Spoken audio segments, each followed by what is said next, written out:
여러분, 지금 이 순간에도 누군가는 돈을 벌고 있습니다. 같은 뉴스를 보면서요, 아침에 핸드폰을 켜고 쿠팡 개인정보 유출이라는 기사를 봤을 때 대부분은 한숨부터 쉬었죠. 아, 내 정보도 털렸나. 그런데 어디선가 누군가는 웃고 있었어요. 드디어 왔구나. 이게 대체 무슨 차이일까요? 부자들은 위기를 보는 게 아니라 돈의 이동을 봅니다. 국민의 60% 대략 3천만 명 이상이 쓰는 플랫폼에 균열이 생기면 어떻게 될까요? 수십조 원이 한순간에 방향을 바꿉니다. 그 돈이 어디로 흘러가는지 아는 사람은 버는 거고, 모르는 사람은 그냥 불안만 느끼는 거예요. 지금부터 그 비밀을 폭로합니다. 같은 뉴스, 완전히 다른 세계. 준비되셨나요? 쿠팡에서 대규모 정보 유출 사건이 터졌습니다. 대다수 사람들의 반응은 간단해요. 아이고, 내 정보도 털렸나. 그리고 여기서 생각이 멈춰버리죠. 하지만 자산가들의 머릿속은 이미 다른 계산을 시작합니다. 소비자 신뢰가 깨졌군. 그렇다면 자본은 어느 방향으로 흘러갈까? 이 한 줄의 질문이 엄청난 결과의 차이를 만들어내요. 현대 자본주의는 결국 신용 시스템 위에 서 있으니까요. 믿음이 무너지는 순간 구매 행동이 변하고, 구매 패턴이 바뀌면 돈의 경로가 완전히 재편됩니다. 투자자들은 바로 그 재편의 방향성을 누구보다 빠르게 파악하죠. 한번 상상해 보세요. 여러분이 시장 한가운데 있는데 갑자기 바람의 방향이 180도 바뀌었어요. 그때 경험 많은 장사꾼은 어떻게 할까요? 바람을 피하려고 급하게 움직이는 게 아니라 이 바람은 궁극적으로 어디를 향하는가를 먼저 관찰합니다. 부를 만드는 사람들은 지금 바로 그 관찰을 하고 있어요. 쿠팡 플랫폼에 대한 대중의 심리가 흔들리는 바로 이 시점에 어떤 사람은 공포에 사로잡히고 어떤 사람은 수익의 향기를 감지하죠. 거리에서는 이런 이야기들이 들립니다. 이제 쿠팡 사용하기 꺼림칙해. 회원 탈퇴해야 하나? 대체 어떤 서비스로 갈아탈까? 그럼에도 자산가들은 이렇게 반응해요. 완벽하군. 이동 현상이 본격화되는구나. 왜냐하면 이동이라는 건 곧 자본의 방향성이거든요. 고객이 플랫폼을 옮긴다는 의미는 접속량이 재분배되고 결제 데이터가 새로운 곳으로 흐르며 매출 구조가 완전히 달라진다는 뜻이에요. 이건 말 그대로 시장 자본의 대규모 재배치입니다. 바로 여기서부터 수익을 창출하는 사람과 그렇지 못한 사람의 격차가 벌어지기 시작해요. 평범한 사람들은 불편한 현실만 보지만 부를 가진 사람들은 새로운 질서가 형성되는 과정을 봅니다. 쿠팡이 흔들리는 동안 누가 이득을 보고 있을까요? 네이버의 쇼핑 플랫폼, 각 기업들의 자체 쇼핑몰, 가격 경쟁력을 찾는 고객들이 몰리는 기존 오픈마켓들? 맞습니다. 소비자들이 불안감을 느끼면 본능적으로 더 안정적으로 보이는 대안으로 발길을 돌려요. 그 발길이 곧 거래액이고, 거래액은 자본의 이동이죠. 쿠팡이라는 거대 플랫폼이 흔들리면 국가 경제 전체가 영향을 받습니다. 우리나라는 지금 플랫폼 집중도가 전 세계에서 손꼽히게 높은 국가 중 하나니까요. 배송 시스템, 검색 엔진, 결제 네트워크, 간편 로그인, 본인 인증, 거의 모든 게 소수의 거대 플랫폼에 집중되어 있어요. 이게 의미하는 바는 명확합니다. 핵심 플랫폼 하나가 문제를 일으키면 전체 시스템이 연쇄적으로 흔들린다. 투자자들은 이 구조적 취약점을 정확하게 인지하고 있어요. 그리고 그들이 가장 우선적으로 주목하는 건 바로 이겁니다. 심리적으로 불안해진 대중은 구체적으로 어떤 행동 변화를 보일까? 바로 여기서 투자 기회가 발생하죠. 보안 산업 분야를 예로 들어볼까요? 여러분, 개인 데이터 유출 사고가 터지면 어떻게 될까요? 99% 확률로 정부의 규제 강화 조치가 따라옵니다. 기업들은 선택의 여지 없이 보안 관련 예산을 대폭 증액할 수밖에 없죠. 그렇다면 어떤 분야들이 성장하게 될까요? 다단계 인증 시스템, 패스키 기술, 보안 토큰 솔루션, 데이터 암호화 플랫폼. 이런 모든 산업이 사고 발생, 규제 강화, 예산 투입이라는 명확한 3단계 사이클을 통해서 급격한 성장 곡선을 그리게 됩니다. 투자자들, 즉 부자들은 패턴을 이미 체득하고 있어요. 아예 공식처럼 외우고 있죠. 대형 사고, 규제 압박 증가, 관련 산업 급성장.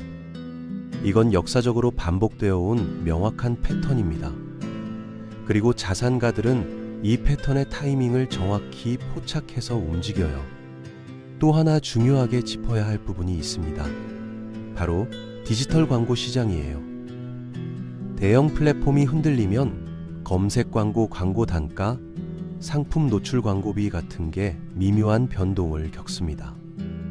특정 채널의 광고 가격이 일시적으로 저평가되는 구간이 생기죠. 일반 소비자들은 전혀 알아채지 못합니다. 관심 자체가 없으니까요. 하지만 투자자들은 바로 그 타이밍을 노리고 기다려요. 이유가 뭘까요? 평소보다 훨씬 낮은 비용으로 고객 유입을 확보할 수 있는 극히 제한적인 기회이기 때문입니다. 수익을 만들어내는 사람들은 그런 순간을 절대 허투루 지나치지 않아요. 우리가 그냥 스크롤해서 넘기는 뉴스 속에서 그들은 인생을 바꿀 기회를 발견하는 거죠. 이제 가장 핵심적인 부분으로 들어가 보겠습니다. 여기서부터가 정말 중요한 포인트예요. 그래서 이게 나한테는 대체 어떤 의미가 있는데, 이 질문에 대한 답을 드릴게요. 우리가 부유층의 사고방식을 학습해야 하는 이유는 딱 하나입니다. 부를 만드는 사람들은 사건 그 자체에 감정적으로 반응하지 않아요. 사건이 촉발한 흐름의 변화에 전략적으로 대응하죠. 구체적인 사례를 들어볼게요. 대중이 불안감을 느끼면 더 안전하다고 인식되는 쇼핑 채널로 이동합니다. 안전하다는 건 구체적으로 뭘까요? 신뢰성이 검증된 플랫폼, 보안 인증이 강화된 서비스, 평소보다 훨씬 투명한 운영 정책을 가진 회사, 이런 곳들로 자연스럽게 옮겨가요. 이 패턴을 읽어낼 수 있으면 그 다음 흐름이 선명하게 보입니다. 어떤 기업들이 시장에서 살아남을지, 어떤 산업 분야가 상승 곡선을 그릴지, 어떤 기술이 필수 인프라가 될지 모든 게 한눈에 들어오죠. 이 흐름을 읽어내는 능력, 바로 이게 수익을 창출하는 사고방식의 본질이에요. 대부분 사람들은 사건 자체만 보고 반응을 끝내버립니다. 아, 또 개인정보 유출이래. 짜증나. 반면에 자산가들은 이렇게 접근해요. 이 사건이 대중의 심리에 어떤 파장을 일으키는가? 그 심리적 파장은 어떤 새로운 선택지들을 만들어낼까? 그 선택지들은 어떤 시장을 형성할까? 이 사고 과정 전체가 곧 수익 창출의 메커니즘입니다. 지금 벌어지고 있는 이 개인정보 유출 사건은 단순히 한 기업이 망신을 당한 해프닝이 아니에요. 우리나라 경제가 안고 있는 플랫폼 집중화의 구조적 위험을 적나라하게 드러낸 사건이고, 대중의 신뢰와 소비 패턴이 어떻게 변화하는지를 보여주는 살아있는 케이스 스터디입니다. 그리고 부를 가진 사람들은 언제나 이런 균열이 발생하는 순간을 성장의 기회로 전환시켜요. 여러분도 앞으로 뉴스를 접할 때 그냥 헐, 또 무슨 사고야 하고 넘기지 마세요. 그건 기회를 놓치는 습관입니다. 대신 이런 질문들을 던져보세요. 이 사건으로 인해 사람들은 구체적으로 어디로 이동할까? 어떤 산업 분야가 수혜를 입게 될까? 누가 손해를 보고 누가 이익을 얻게 될까? 이 세 가지 질문만 습관적으로 던질 수 있다면 여러분의 관점은 이미 투자자들의 시각과 상당히 가까워진 상태입니다. 부는 복잡한 계산에서 나오는 게 아니라 정확한 관찰에서 시작됩니다. 기회는 지식의 양이 아니라 시선의 방향에서 만들어지죠.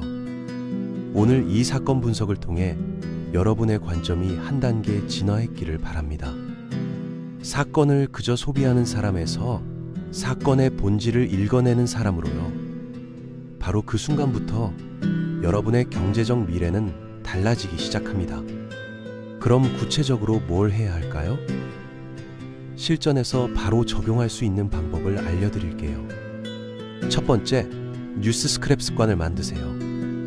매일 아침 뉴스를 볼 때 그냥 읽고 넘기지 마세요.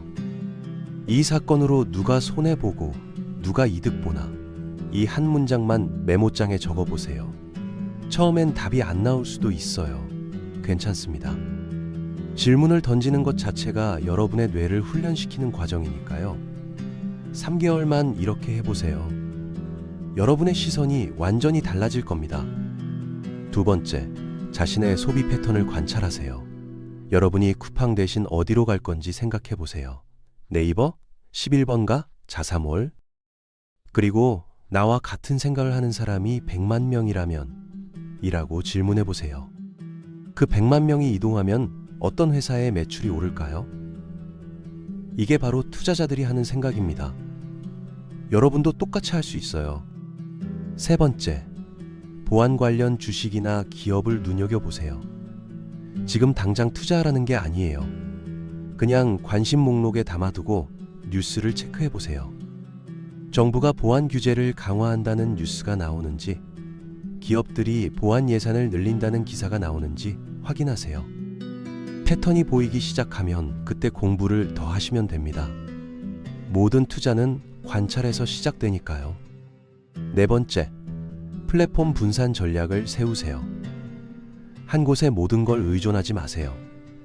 쿠팡만 쓰지 말고 네이버도 쓰고 자사몰도 이용하고 다른 쇼핑몰도 사용하세요. 이건 단순히 안전함만을 위한 게 아니에요. 여러 플랫폼을 경험하면서 어떤 플랫폼이 성장하고 있나를 몸으로 느낄 수 있습니다. 이 감각이 쌓이면 어떤 서비스가 뜰지 본능적으로 알게 돼요. 다섯 번째, 커뮤니티를 활용하세요. 혼자 공부하면 한계가 있습니다. 경제 뉴스를 함께 분석하는 커뮤니티에 들어가세요. 유튜브 댓글도 좋고 카카오톡 오픈 채팅도 좋아요. 다른 사람들이 어떤 관점으로 뉴스를 보는지 배우세요. 아, 저런 식으로 생각할 수도 있구나 하는 깨달음이 여러분의 사고를 확장시킵니다. 마지막으로 가장 중요한 것, 실패를 두려워하지 마세요. 처음엔 예측이 틀릴 수 있어요. 이 회사가 뜰 것 같은데 했는데 안 뜰 수도 있죠. 그런데 그게 중요한 게 아니에요. 예측하고 관찰하고 분석하는 그 과정 자체가 여러분을 성장시키는 훈련입니다. 100번 틀려도 괜찮아요. 101번째에 맞히면 그게 여러분의 인생을 바꿀 수 있으니까요. 오늘 이 쿠팡 사건을 계기로 여러분의 시선이 바뀌었으면 좋겠습니다. 뉴스는 그냥 정보가 아니에요.